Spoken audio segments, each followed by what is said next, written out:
මේ වීඩියෝ එකෙන් බලමු අපි කොහොමද සිංහල KeyHelp software එක install කරගන්න කියලා.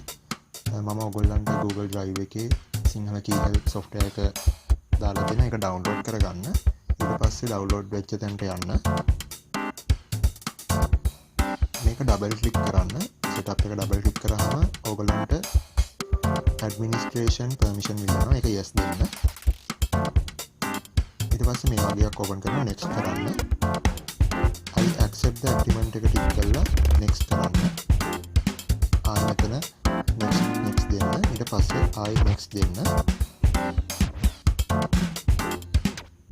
ඊට පස්සේ install කියලා ක්ලික් කරන්න. හරි ඔයාලගේ කම්පියුටර් එකට හරි ලැප්ටොප් එකට හරි දැන් සිංහල KeyHelp software එක install වෙලා තියෙන්නේ. දැන් ඔයගලන්ට කිසිම කරදරයක් නැතුව සිංහල typing හරියට කරන්න පුළුවන්. මේක අපි මේක කොහොමද enable කරන්නේ disable කරන්නේ කියලා අපි ක්ලාස් එකේදී බලමු.